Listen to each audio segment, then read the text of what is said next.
Hello, everyone. Pleasure to be here on stage today. That's my 7th year at BitBlockBoom. I think it's my 6th time on stage. My name is Katie Ananina. Some of you may know me as Katie the Russian, hence the accent. Hopefully, by next conference, the AI will fix it in your headphones. So, the topic of my presentation today is Plan B in the fourth turning. In Bitcoin, we often talk about optionality. We talk about distributing risks. We go for a multi-sig. We use collaborative custody solution in order to not have all the weight on the shoulders of one person. We go for multiple brands of hardware devices in case one of them get compromised. But let me ask you a question. How many of you only have one passport? I know it's a majority. Those who did not raise their hands probably just don't want to get doxxed. So some of you may know diversifying your passport portfolio is the topic I couldn't shut up about on Twitter for the last 8 years. But today I want to discuss it through the lens of the fourth turning.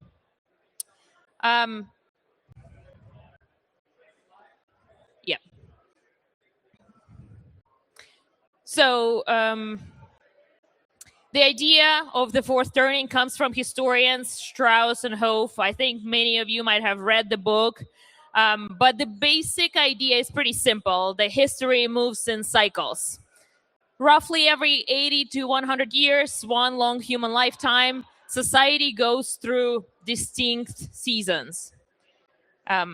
So a high, an awakening, an unraveling, and then a crisis, aka a fourth turning.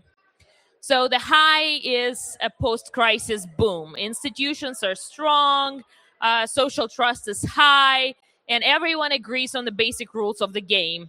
Think of America 1950s, booming economy, clear enemy, the Soviets, and civil rights are in order. It feels like it. And then there's a shared identity. In the boom, we always have this shared identity. And then comes the awakening. We start questioning things. There's counterculture that appears. Vietnam happened. The generation demanding to be heard. The rules starting to get questioned. And then we have the unraveling. This is when institutions starts losing. Nobody trusts the media. Nobody trusts the banks. Nobody trusts the government. And everyone retreats into their own tribe. And that might be already sounding pretty familiar, right? And then comes the fourth turning, the crisis. The old order collapses and something new is getting built in its place. It's usually pretty violent. It's disruptive, and it changes everything. It changes the rules of the game. It's agreed upon that the last fourth turning started around 1929 and ended around 1945. The game board at the start of this crisis, of this previous crisis, was functioning Western democracies, relatively predictable rules, global trade is in place, relatively stable borders, and that what happened in the next decade is economic collapse, high unemployment, bank runs, currency devaluation, and in the culmination of all that, a World War II. So 100 million dead, the entire map of Europe and Asia completely redrawn. And now comes the creation of UN, the creation of IMF, the dollar becomes the global reserve currency, new institutions in power. So we get through this crisis, the completely new game board appeared. And here we are. Now let's think. Who survived the last fourth turning well? The people with optionality. The people who could move. The people who held assets not in a government paper promises, but the people who held gold. The people who got out of Germany in 1933 instead of waiting how it's all going to unfold. So people who diversified not just their portfolio, but their geography. not just their location, not just their allocation, but also their location. They were able to, have this legal identity outside of their home country. They had access to a stable jurisdiction. And this is not an ancient history. You probably heard these stories from your grandparents. Your grandma probably witnessed some of that. And so for this fourth turning, we like to say Bitcoin is king and Passport is queen. So how do you get that optionality today in this fourth turning that we are working through now? You stack flags just like you stack sats. You treat citizenship as an asset class. We always say citizenship is a new asset class. On a screen, you can see some other instruments on this flag theory toolbox. So the passport, aka citizenship, is the ultimate tool. Just like Bitcoin is an asset outside of any jurisdiction's control, a second passport is your legal identity outside of single jurisdiction's grip. Now we have permanent residency, temporary residency, we have a bug out home, we have your tribe outside of your jurisdiction. So there are multiple instruments in this asset class, in this flag theory toolbox. And now I talk about this optionality, about the second passports, like it's a security model. And it really is. Just like in every security model, it must be customized based on your threats, your attack vectors, your goals, and your needs, right? When you consider your Bitcoin security, you think, do I care about inheritance? Do I care about being able to cross borders with my Bitcoin? Do I care about mobile access to my Bitcoin? Do I care about access in the next 4 years, or do I do time locks? So you customize your security model based on your goals, needs, and attack vectors. Same you do with this optionality for your jurisdictional arbitrage. You have to consider your home country citizenship, your line of work, your family composition, your goals, your needs, and of course the potential threats and attack vectors. And then based on this, you use the right tools in the right jurisdictions. I'm sure. Yeah. So, what does your passport actually define? Your flags. What your flags actually define? Your flags define where you can travel.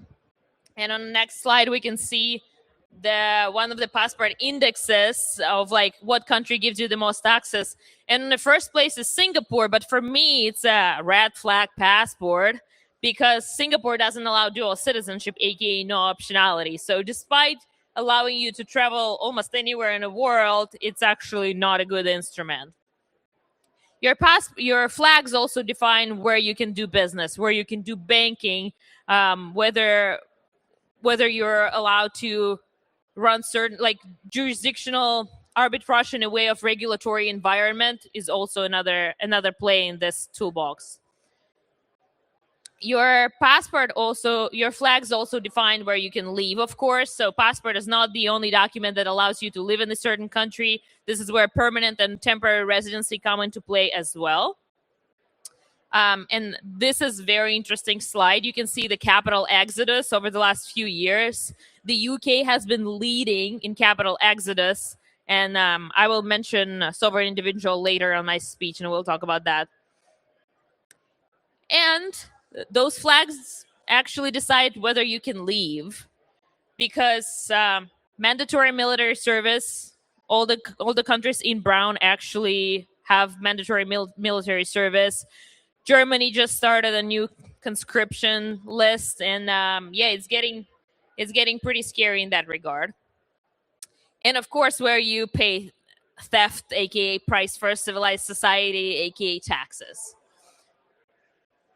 And you are only one passport away from having absolutely no options. And if you don't have optionality, you're being forced to do things that you otherwise wouldn't want to do. BitBlockBoom started because we were outsiders, and we needed a place that felt like home. Stockyards were always a place for people who didn't fit in. Let's go take a look at the cow town. Put on your hat. Let's go. Stockyards weren't just a cattle town. It was a place for cattlemen, traders, outlaws and gamblers, people that were building something new. And that sounded familiar. Butch Cassidy and the Sundance Kid were known to spend time here, and Bonnie and Clyde stayed right here at the Stockyard Hotel. Hotels were great, but they're too normal, and Bitcoin is anything but normal. So we moved BitBlockBoom to a place with some edge and some history. They still run Longhorn Steer down this street every day, just like they did 100 years ago. And BitBlockBoom, well, it's just a few steps away. This is Mule Alley. This is where relationships are made. Bars, restaurants, rodeos, hangouts. Mule Alley is the place to come when the BitBlockBoom day is done. BitBlockBoom was built for people who didn't have a home, and the same thing applies to the stockyards. Seems like we finally found a home. See you at the stockyards.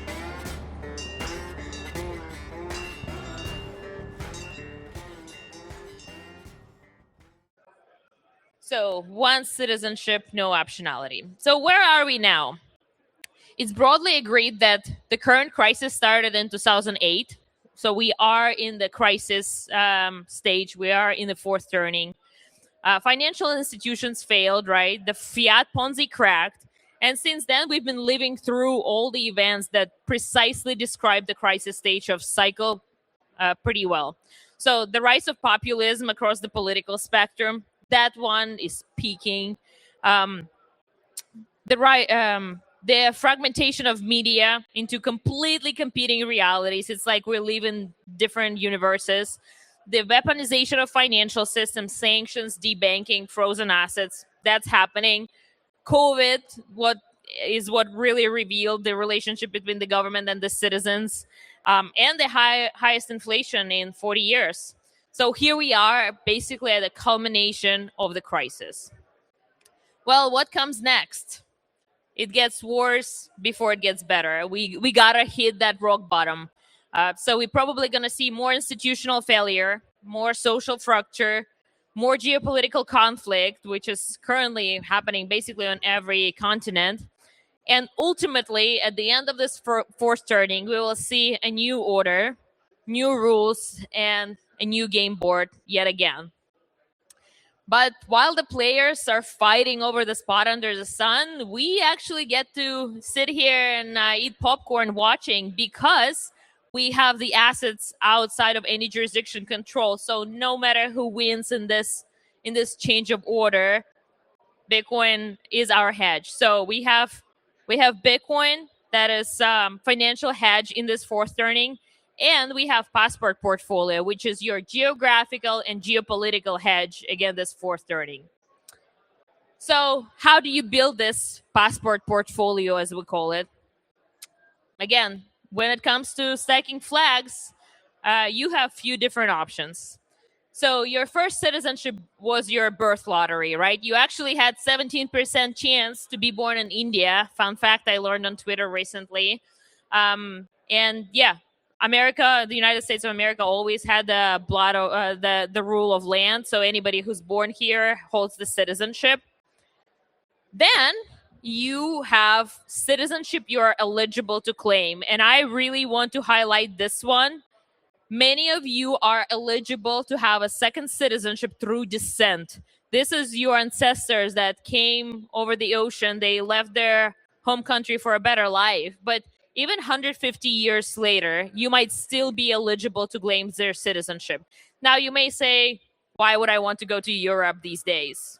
I don't think you do, but having this nationality running in the family, that's something you owe to your ancestors and to future generations, because you claiming it today will mean that your kids will be able to claim it, your grandkids will be able to claim it. And again, we don't know what the game board is going to look like 60 years from now. And second passport is a second passport. So if you don't want to go to Europe, you might be able to use this second set of documents to be able to cross borders, because passport doesn't just allow you to live in the country, it allows you to cross other borders. So claiming that European citizenship is a great play, and I highly, highly encourage everybody look into that. And then, just like you invest in Bitcoin, you can invest in citizenship. since 1984, the first Caribbean island nation, St. Kitts and Nevis, it was the first modern citizenship by investment program. They call it investment, but in most cases, it's non-refundable donation. And this is something outlined really well in a book called Sovereign Individual. I know you guys are fans, and if you didn't read that book, go for it again. It is true pay-to-play citizenship. This is you picking your jurisdiction with your money. This is the governments attracting capital and attracting citizens and talent with their policies. So that's how we turn this world into a free market of nation states that are competing for you, the citizen.